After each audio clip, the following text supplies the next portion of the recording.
Constitucional. Bueno, recibimos al señor Omar Chejade, quien ha sido congresista, ha sido vicepresidente de la República, es un abogado especializado en temas penales y también constitucionales. Por todas esas razones queremos conocer su opinión sobre los dos procesos que han dado un paso importante hoy. Por una parte, la presentación de una demanda competencial ante el Tribunal Constitucional y, por otra parte, y yo diría casi sobre todo, finalmente la presentación de una moción de vacancia del presidente Pedro Castillo por incapacidad moral permanente. ¿Cómo ve usted el encaminamiento de estos dos procesos? Que son dos avances importantes. Yo diría que para el Congreso es matar o morir, no hay otra. Yo creo que ya el Poder Ejecutivo y el Gobierno ha tomado la senda de un camino de no retorno, que es disolver el Congreso y convocar probablemente a una asamblea constituyente de manera ilegal, inconstitucional. Y creo yo que ante un gobierno que se pone al margen de la ley y la Constitución, que trata de interpretar fácticamente una denegación de confianza que no ha existido, porque hay todo un trámite, tiene que haber una votación. Y una nueva ley que define eso mejor que en la época de Vizcarra, ¿no? Tiene que haber un debate, tiene que haber una votación y un oficio al Poder Ejecutivo por parte de la mesa directiva que se debatió y se votó con la cantidad de votos a favor y en contra de esa cuestión de confianza. Eso no ha habido porque se declaró liminarmente improcedente. Y no pasó al pleno. La cuestión de confianza no se debatió. No pasó al pleno, porque además el gobierno, el Ejecutivo, está invadiendo facultades que son excluyentes y exclusivas del Poder Legislativo. Al ponerse de costado, al margen de la ley del gobierno y al margen de la Constitución, lo que cabía es evidentemente una acusación constitucional, una demanda competencial, para que no queden dudas a través del Tribunal Constitucional, con una medida cautelar de por medio. Todo lo cual se ha Porque hecho. esta demanda competencial, he traído acá el Código Procesal Constitucional, en el artículo 110, tiene un proceso que demoran 10 días. Hasta que conteste el Ejecutivo. No, presentas bien una demanda y para que te admita esa demanda competencial, el Tribunal Constitucional tiene que pasar de 1 a 10 días, ¿no es cierto? Puede ser el primer día, puede ser el último, pero además, como tú bien dices, Fernando, se tiene que trasladar, correr traslado al Poder Ejecutivo y tiene el Ejecutivo hasta 30 días para contestar. Nos vamos hasta fin de verano. Luego una audiencia y luego la resolución. Eso puede pasar meses. Sí. Pero si tú al mismo tiempo que interpones la demanda competencial, según el artículo 110, que es un proceso además de inconstitucionalidad al mismo tiempo, es el mismo proceso, tú interpones a través del Poder Legislativo, los abogados, una medida cautelar, una vez admitida la demanda, el Tribunal Constitucional, que tiene una labor también de pacificación, una labor pacificadora, podría admitir esta medida cautelar y suspender cualquier actividad que vaya en contra de la Constitución y en contra de la ley por parte del gobierno.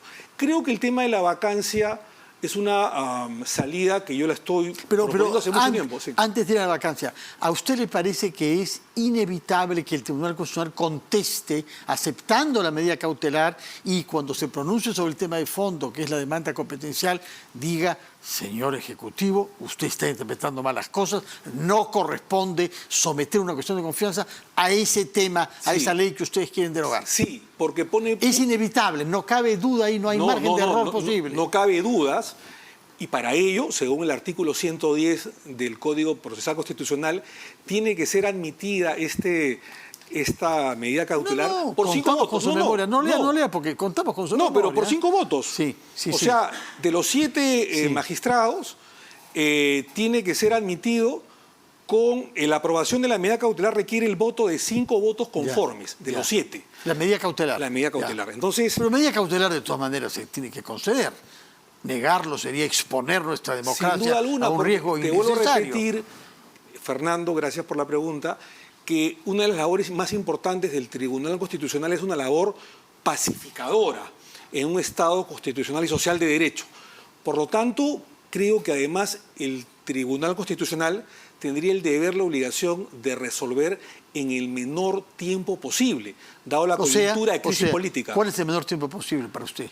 Yo diría de que una vez que sea admitida la demanda y la medida cautelar, resuelva en unos días, ¿no? En unos pocos días, sí. porque no se están pronunciando sobre el fondo. No Así se les es. pide que estudien todo el expediente, Así es. sino simplemente que suspendan. Lo suspende porque justamente es cautelar. De Es una acuerdo. medida cautelar. Ahora, creo yo que la vacancia es el procedimiento ideal. El problema es que como es una votación calificada que necesita para dar luz verde a esta vacancia de no menos de 87 votos, hay algunos grupos políticos, entre ellos los famosos niños, entre los grupos de izquierda que apoyan al gobierno, que probablemente quieran seguir entorpeciendo el camino de la vacancia y por lo tanto no llegar al número Pero he calificado. escuchado que los hay, porque lo que nos ha dicho el señor Anderson de sus conversaciones con colegas de esos grupos y lo que ha dicho el señor Valdemar Cerrón hoy, que van a estudiarla.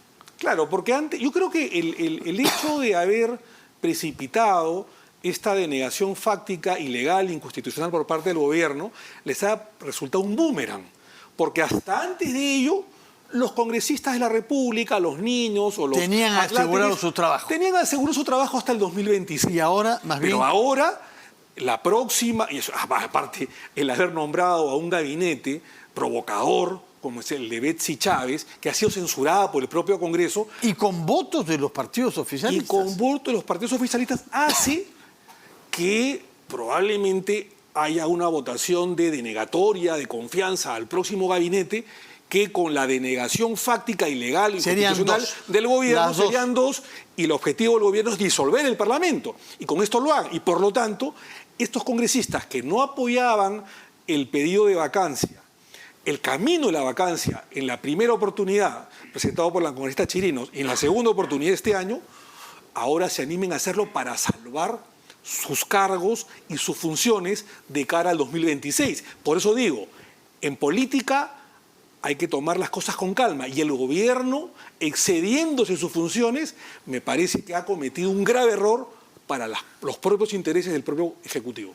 O sea, usted guarda esperanza de que hayan los votos suficientes para que se alcance el mínimo 87 y quede vacado el presidente Castillo. Yo era muy escéptico hasta hace algunas semanas, y sobre todo con este Congreso que tiene, la verdad, algunos personajes impresentables, que no son la mayoría, por supuesto, pero que son algunos que hacían que no exista mayoría calificada de 87 votos, sino una mayoría simple que no alcanzaba.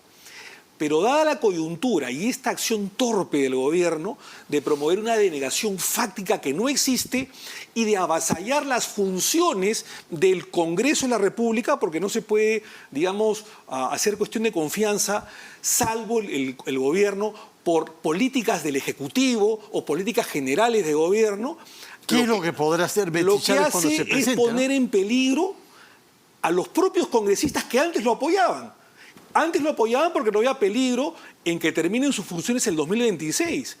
Pero ahora que ya está clara la entraña gangsteril del gobierno de disolver el Parlamento y traerse abajo a todos, te vuelvo a repetir lo que dije en la entrevista, matar o morir es el objetivo de este Parlamento. ¿Qué papel cree que puede jugar en este cambio de actitud de algunos en el Congreso, los oficialistas, dice usted sobre todo, el hecho de que se abra la posibilidad de que Dina Boluarte asuma la presidencia en vez de Pedro Castillo?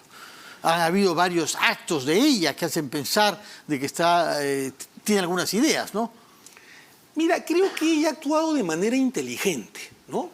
No me gusta esa sucesión constitucional con Dina Boluarte, no es una personalidad de Estado, digamos, pero creo, hay que reconocer que ha actuado de manera inteligente.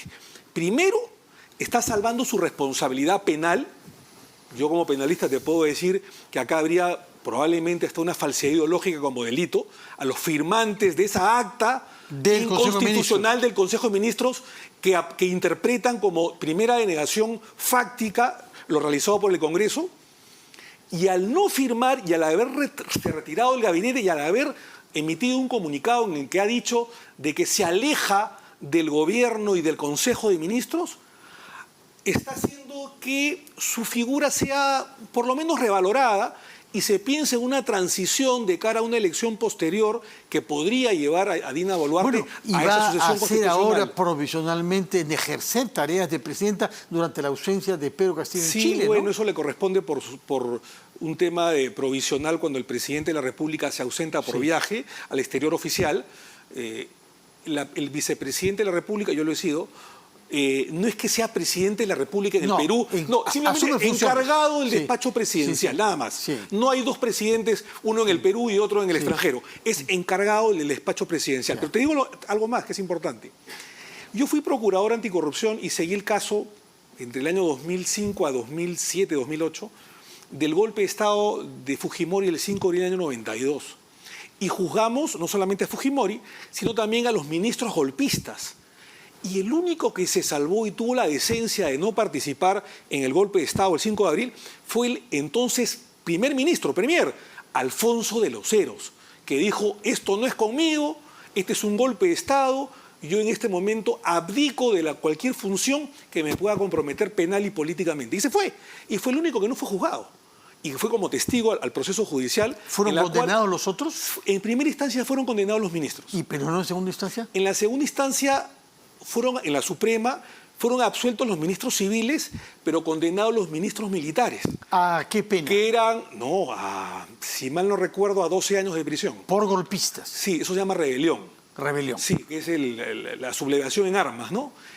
Que fue el ministro del Interior, el señor Malca, pero el señor Malca estaba fugado. Se había fugado a México, me parece. Y el ministro de Defensa también fue condenado.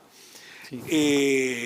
Y también el canciller en aquella oportunidad, ¿no? Que además después se fugó a Estados Unidos, Blacker Miller, así es. ¿El presidente Fujimori fue condenado él mismo por el golpe? ¿Sabes por qué no?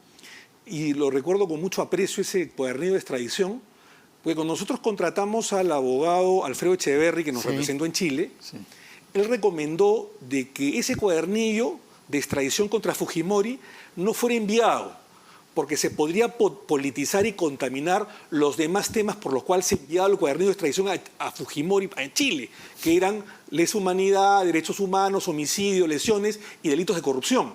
Porque los delitos de rebelión tienen una naturaleza política. Y si nosotros como Estado peruano mandamos el expedientillo de extradición por la rebelión a Chile, podríamos contaminar los 12 casos de acuerdo. Que habían de Fujimori. No hacerlo por razones estratégico, de acuerdo. Por un tema de estrategia. Pero si Fujimori no se hubiera fugado, evidentemente hubiera sido condenado por el delito de rebelión de una pena de no menor de 10 ni mayor de 20 años. Una palabra, por favor, final, sobre otros procedimientos que se han introducido en el Parlamento para la suspensión del presidente Pedro Castillo. ¿Complican, confunden o aportan en algo? Lo que pasa es que hay una interpretación en que si no funciona el artículo 113 para la vacancia, por el número de votos, que es 87, que es lo ideal, está el otro procedimiento, que es la suspensión temporal del presidente de la República, en que la interpretación es que ya no se necesitarían 87 votos, sino 66, y que los habría. Entonces lo que se hace es, dependiendo del debate, suspender al presidente de la República por 1, 2 o 3 años y enviarlo al Poder Judicial por los 7 casos que la Fiscalía ha denunciado, en la cual el presidente Castillo lideraría una organización criminal. Constitucional. Está muy fundamentado por parte de la Fiscalía de la Nación. Yo felicito a la Fiscalía de la Nación. La Fiscalía sí, no, digo el procedimiento parlamentario. Ah, sí, por supuesto, está absolutamente fundamentado.